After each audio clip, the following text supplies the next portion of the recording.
The Oklahoma City Thunder lose to the Sacramento Kings, but SGA continues to display elite traits as we get an update on Josh Giddey's injury and see Aaron Wiggins roll his ankle and be ruled out for Wednesday's game in Denver. How did they lose this game? What progress have we seen from Pokashevsky and the rest of this young team? All coming up on today's Locked On Thunder on the Locked On Podcast Network, your teams every day. You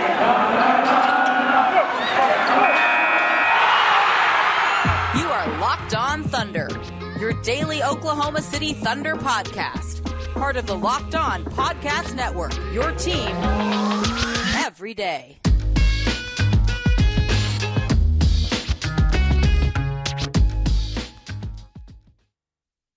Let's get it going on today's Locked On Thunder podcast on the Locked On Podcast Network, your teams every day. I am your host, Rylan Stiles. You can follow me on Twitter at Rylan_Stiles. Follow the show on Twitter at LOThunderPod. Email the show, LOThunderPod@gmail.com. On today's show, we're going to dive into the Oklahoma City Thunder falling to the Sacramento Kings on Monday night as SGA continues to play at an elite level. Mark gives an update on Josh Giddey and Aaron Wiggins suffers his injury, but there's still a lot to talk about as Pokashevsky and Trey Mann and Olivier Sarr all have very good games. Let's start, though, with Josh Giddey. He dealt with hip soreness on last Friday's game against the Pacers, so he was out against the Pacers, right? So the All-Star break happens. He participates in the Rising Stars Challenge and the skills competition. He plays last Thursday against the Suns. The second night of that back-to-back against the Pacers, he was ruled out for hip soreness. And yesterday, after the game and before the game, Mark spoke to the media, and before the game, he said that when it comes to Josh Giddey, it's not day-to-day. Now, this is on the heels of him saying last weekend that he could miss some time. And so now he can miss some time, and it's not a day-to-day thing, which leaves you to believe that this is an injury that will linger and will cost him quite a bit of time. Now, nothing is official yet. We haven't heard anything other than it's not a day-to-day thing. It obviously rules him out for Wednesday against Denver, you would imagine. This hip soreness, what does it all mean? The most pressing thing it means, honestly, is that maybe Josh Giddey loses his streak of Rookie of the Month awards if he cannot play for most of March. He should win February. That should keep a streak intact. He's going to miss the first game in March for the Thunder, and it's not a day-to-day thing, so he's probably going to miss more than that within this month.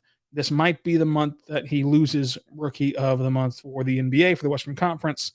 But in general, it doesn't really mean anything. We would all love to see Josh Giddey play. We all love watching him play.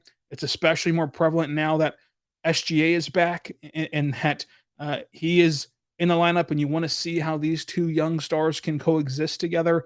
And people are already starting to question or wonder or prognosticate about the future and the pairing of those two guys, Josh Giddey and SGA, and what the rebuild looks like in the future. And if he can get on the floor and if he can play with SGA, then that maybe starts to quiet things down a bit. But in general, doesn't really mean anything, right? It's sad he's hurt. Wish he'd be healthy to play. We all want to watch him play. But in terms of these long, gradual things of how it could impact the Thunder long term, it simply doesn't, because you would imagine the Thunder are going to have SGA and Josh Giddey for a long, long time. They're going to have all next year together to work out their fit and gel and grow together all off season to do the same thing and work together in summer workouts and in the preseason next year. So no matter what happens with this injury, it doesn't really mean anything besides for the personal accolades of it'd be really cool to see Josh Giddey go wire to wire and win the Rookie of the Year award, but a Rookie of the Month award, I should say, wire to wire for the Western Conference. But other than that, it's just kind of a shame because we're not getting to see one of the Thunder's best players, one of the young players in the NBA that are very, very good, and of course, getting our sneak peek of how him and SGA will gel together. So no cause for concern. It's not an injury, I think, that will do anything long-term in the sense of that you should worry about. It's just hip soreness, but we'll see whenever he can return to the floor. And it's not a day-to-day thing. That could mean that he's out Wednesday but comes back Friday. It could mean that he's out all week. It could mean that he's out 2 weeks, a month, whatever. We just don't really know right now. And so hopefully he's back sooner than later. Now, Aaron Wiggins left this game with a sprained ankle, with a rolled ankle that we saw happen in this contest. And Mark has already ruled him out for Wednesday against the Nuggets. We'll see how long it takes for his ankle to get back. And remember, he dealt with an ankle injury prior to the All-Star break, which is what held him out of a large chunk of games before signing that contract to convert him from a two-way deal to a standard NBA deal. He's going to be out for some time now with this ankle injury. So those are the two injury updates. No updates yet on the other players who missed time, and you know who they are. This team was very shorthanded yesterday without Josh Getty, without Lou Dort, without Ty Jerome, without Mike Muscala, without Kenny Hustle, without Jeremiah Robinson-Earl. No updates on any of them. They also do not have Derek Favors, and Wiggins, of course, left after 9 minutes of play due to a rolled ankle. The Thunder took on the Kings team that was only missing Terrence Davis and Rashawn Holmes. The Thunder start SGA, Trey Mann, Aaron Wiggins, and Darius Bazley, along with Isaiah Roby. The Kings start Fox, Holiday, Barnes, Lyles, and Sabonis. Well, the biggest takeaway from this game is SGA. It's how great SGA has been this year and continues to be during his return. The 30-point streak continues, and what he is doing is simply elite. What he is doing is showing you why you gave him that max contract, why he should have been an all-star last year, why you should feel comfortable with him as your top option and as your 1A, 1B, whatever you want to call it, to help you go win a championship, and that you can build a team around him and Josh Giddey to go win a championship in Oklahoma City. So we're going to talk about that coming up on the Locked On Thunder podcast, on the Locked On Podcast Network, your teams every day. But first, I want to say right now about our good friends over at BetOnline. BetOnline.net is the best spot to be because football might be over, but basketball is in full steam, both college and pro hoops. From all of the latest odds, player props, totals, where the next fired head coach is going to land, BetOnline.net is the number one spot for all sports betting needs. BetOnline remains the best spot for all of your sports scores, podcasts, and news this year. And it's not just basketball. BetOnline.net is your source for hockey, boxing, UFC, and even Olympic coverage. Head over to the website today or use your mobile device and check it out today at betonline.net, betonline.net, where the game starts. We are back on the Locked On Thunder podcast, on the Locked On Podcast Network, your teams every day. Thank you for making Locked On Thunder your first listen every single morning, every single day. We are here for you, talking Thunder basketball. We really appreciate that. Subscribe for free across all platforms. And for your second listen, go check out the Locked On Now podcast. The Locked On Now podcast is there for you to listen to every morning for a recap of the association the night before from our local experts. It's free and available across all platforms, and only Locked On Thunder and Locked On Podcast Network can recap these NBA games for you this way, with boots on the ground at every game and allowing you to come on in and understand what's happening around the association. So it's great. Check it out. Locked On Now podcast available for you anywhere you get podcasts from. Locked On Now is on the Locked On NBA YouTube page. We also have a Locked On Thunder YouTube page that you can subscribe to, and every episode across all platforms is free and available. But let's get into SGA's fantastic, elite performance. SGA has been incredible since he's returned. He's only put up 30-plus points a night since he's returned from his injury after the All-Star break. And the only thing you can say about SGA's game yesterday was, wow. 3 for 3 from the three-point line, 12 for 16 from the floor, 75%, 10 for 14 at the free throw line. That's 71%. He got to the line 14 times at the line yesterday. 7 rebounds, 10 assists, 3 steals, 5 turnovers, 5 fouls, 37 points. He scored 37 in this game and tried to will the Thunder to this win, but obviously the Thunder fell short against Sacramento. But he's elite. the 30-point streak continues. It's the most 30-point games he's had in a single season in his career, and he continues to build upon that. He broke that record against the Suns, I believe it was, and he continues to build upon that for the Thunder and for his personal brand, so to say. But Mark had a great point after the game, and it continued into today after practice. But he had a great point of the foul trouble that SGA found himself in.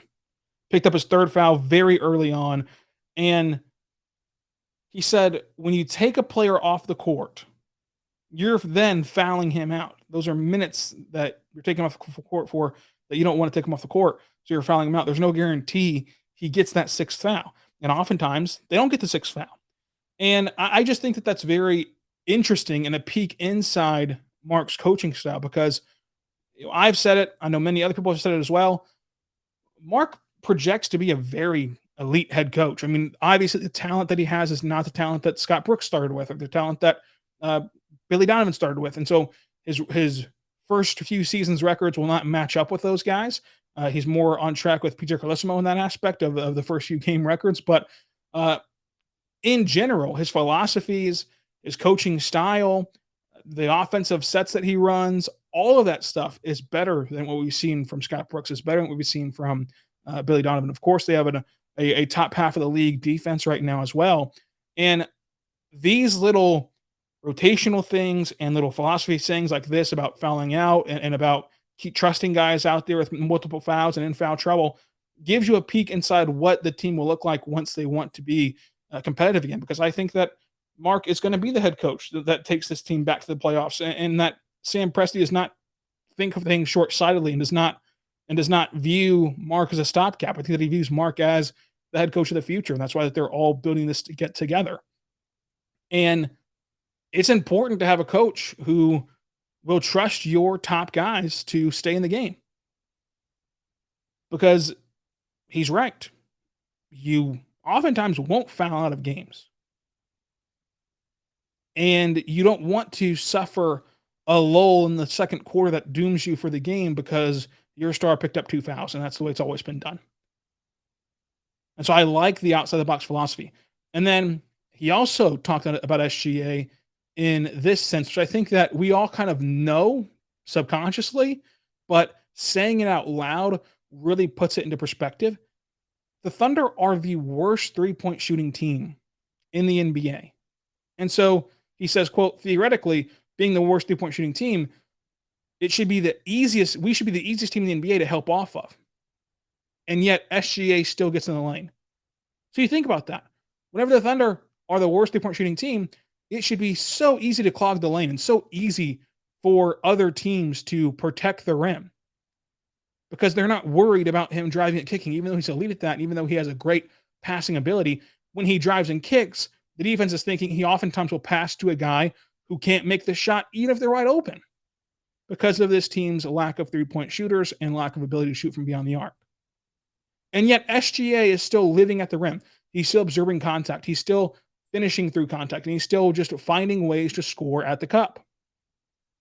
I think that that's very impressive. And again, I think that we all kind of subconsciously knew that, but I think that saying it out loud really just puts it into more perspective. And it shows how elite SGA is. And it shows you that if he's killing it at the rim the way he is right now, and he's getting to the line 14 times, and he's scoring at the rim at will, and he's putting up 30 points with only taking 3 3-point shots and making all 3. If he's doing all those things now, whenever this team has no reason for the defense to trust their spacing and for no reason for the defense to key in on shooters, you just have to let your mind wander and see, and just see what you believe will happen whenever the Thunder eventually do get better 3-point shooters and eventually do complete this roster and eventually have the assets that they want around SGA and Josh Giddey. The sky is the limit for this rebuild, and the roles are pretty clear. It's just that we've got to see it in action. We've got to see how it all comes together. But SGA has an elite trait, and when you have an elite NBA trait, it's easy to build off those things and become an elite player. The way he gets to the rim, the way that he uses his pace and his tempo to move up and down the floor and shift through the defense and maneuver through these clogged lanes. Those things are what takes SGA to that next level. So I'm very excited for the future of the Thunder and the future of SGA as well. But Trey Mann, another young player who had a great game for the Thunder. 11 points, 4 assists, 3 rebounds, 1 for 4, I should say, from 3-point land, 41% from the floor.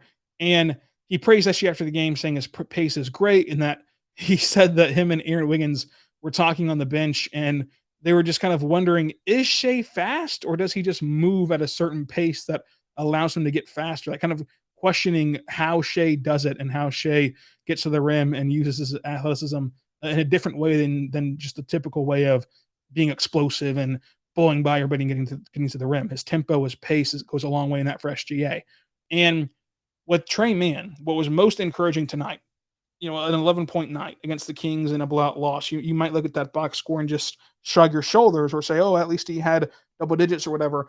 What encouraged me the most was he had that herky-jerky stuff. He had the step-back stuff. And now you're seeing defenses respect it, and you're seeing him kind of dip into his bag a little bit more, to where in the mid-range there was this play where he goes crossover between the legs, and then he teases a step back like he's going to shoot a mid-range step back around the elbow. Like 3 guys on the defense react to it. One of them jumps past him. He's able to get to the rim because they're all gearing up to stop that step back jump shot, that whenever he just kind of rocks backwards, he can shoot to the rim and get an easy layup. That is, when you look at his game as a tree, right? The tree trunk of his game is going to be his step back. That's his best move at all 3 levels.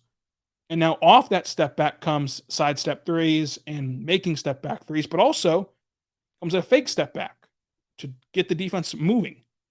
And that can open up your teammates. It can also open up you scoring from 3-point land, stepping inside of the mid-range for a wide open shot, or mid-range, stepping inside of the lane for an open shot at the rim. And you're seeing him kind of get creative with that. We've also seen him be a very explosive dunker this year. He has a lot of dunking highlights, surprisingly enough, as somebody who didn't really dunk that much in college.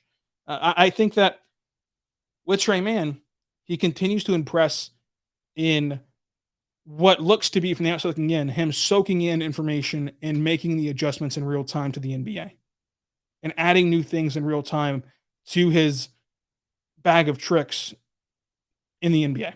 I like what we've seen from the progression from Trey Mann, and this game was no different. But coming up, let's talk Pokusevski, let's talk Olivier Sarr, and let's talk how the Thunder lost this game to the Kings. But first, I want to say right now, about our good friends over at RockAuto.com. RockAuto.com is a family-owned business serving you auto parts online for over 20 years. That's right, 20 years ago, you could have been going to RockAuto.com and finding all of the parts that your car would ever need. Folks, my favorite part about RockAuto.com is that I know nothing about cars. And the best part is I don't have to know anything about cars. What I have to know is my make, my model, my year, and they're only going to show me car parts that are compatible with my vehicle. That way I'm not wasting time, effort, or money on parts I do not need, parts I cannot use, or any of that. And I can feel comfortable going to RockAuto.com knowing I'm going to get the best price point, the best offering, because they don't know that I know nothing about cars. They don't know that I don't know what I'm doing when it comes to vehicles. So they're going to give me the same reliably low price they give everybody else. Whereas if you go to a store in person, they can kind of snuff out, hey, this guy does not know what he's doing when it comes to cars. Let's upcharge him. You can't do that on RockAuto.com on the computer. So go over there right now, RockAuto.com. Tell them Locked On sent you and the how did you hear about this box, and they'll know what to do from there. RockAuto.com, amazing selection, reliably low prices of the parts your car will ever need. RockAuto.com. We are back on the Locked On Thunder podcast, on the Locked On Podcast Network, your teams every day. Thank you for making Locked On Thunder your first listen every single morning, every single day. We're here for you, talking Thunder basketball. For your second listen, go check out the Locked On NBA podcast. Locked On experts covering the biggest stories around the NBA every Monday through Friday in less than 30 minutes. It's free and available across all platforms. Go check out the Locked On NBA podcast wherever you get your podcasts from. Want to continue talking about this game as Pokashevsky has a really nice night. And let's start there, Pokashevsky. 9 points, 2 fouls, 2 turnovers. He has the 2 steals, though, 5 assists, 8 rebounds. He is 1 for 5 from 3, 4 for 12 from the floor. This game was not so much about his point scoring. It was about the fact that we're seeing him add everything else to his arsenal. Diving for loose balls, making hustle plays, keeping possessions alive, understanding the game more. And Mark even praised his durability this year. And this is part of the conversation around Pokashevsky's body. It doesn't have to just be putting on 50 pounds of muscle. It's about getting your body in tune with you playing more games and you playing a more physical brand of basketball and you being more durable. And so far, he's done that. He plays 25 minutes in this game. But again, it's all the other things, the passing, the rebounding, the steals defensively, using his length to his advantage on the defensive end, and the hustle plays. He's doing a lot more. He's adding more things to his game with those hustle plays and with the ability to help the Thunder try to win games. And in this game, Critchy also had a really nice breakout. 29 minutes, 10 points, 2 assists, 5 rebounds, 4 fouls, though, a steal and a turnover. He goes 0 for 6 from 3, which I think that can be a really good three-point shooter, so you should imagine what happens when those three-point shots go in. But it was nice to see him score double figures in this game, especially all of the trial and tribulations he's gone through with his injury history. So it's nice to see him back on the court and seeing how he kind of progresses the rest of the year as he will get more minutes down the stretch of this season. Olivier Sarr also got more minutes in this game, 25 to be exact. He goes 5 for 8 from the floor, hits his first career NBA three-pointer, 1 for 2, 4 fouls, 4 rebounds, 12 points. And I still feel the same way I did about Olivier Sarr before this game. There's not really a path for him to play in the NBA long term, but it's interesting nonetheless. And he's a fun player to watch nonetheless. But being 7 feet, it really doesn't help him that much because he's not a lockdown defender and he gets those 4 fouls, he's just not sound defensively. And I just think that Sarr is a nice player to watch. He has those fun dunks, but there's not really a path for him to be in the NBA long term, although credit to him for having 12 points and 4 rebounds in this one. So how did the Thunder lose this game? The Kings led by 21 points at one point. OKC led by 9 as their largest lead. There was 9 lead changes 6 times. This game was tied. The Thunder fall 131 to 110. OKC was out rebounded 51 to 48. The Kings had 30 assists to OKC's 28. OKC had 2 more steals than the Kings. Each team had 16 turnovers. Sacramento had 10 points in the paint, 10 more points in the paint than OKC. OKC had 5 more second chance points. OKC won the fast break battle 21 to 14. OKC had 43 bench points to Sacramento's 38. OKC had 13 points off turnovers, but Sacramento cashed in for 31 points off turnovers, which is a big deal. Each team had 16. Each team turned the ball over 16 times. Sacramento turned that into 31 points. OKC turned it into 13 points, and that's the difference. Sacramento won the first, third, and fourth frame. OKC won the second. Sacramento ran a 9-man rotation. OKC played 10 in this game. OKC had 4 players in double figures. Sacramento had 6. The Kings shot 56% from the floor, 32% from 3, and 76% at the line. OKC shot 46% from the floor, 31% from 3, and 70% at the line. The bet of the day was OKC plus 8 home dogs. That did not cash in. But the mini ball pick was SGA with 3 3-pointers, and he led the team in 3-pointers made. MVP of this game is SGA. Coming up on the Locked On Thunder podcast on Wednesday, we're going to have a draft podcast on Thursday. We're going to recap the Nuggets game on Friday. We'll have a weekend preview to wrap up the week here on Locked On Thunder. It's a Locked On Thunder podcast on the Locked On Podcast Network. It's your teams every day. I'm Rylan Stiles. Follow me on Twitter at Rylan_Stiles. Follow the show on Twitter, LO Thunderpod. Email the show, lothunderpod@gmail.com. And until tomorrow, be good and be good to one another.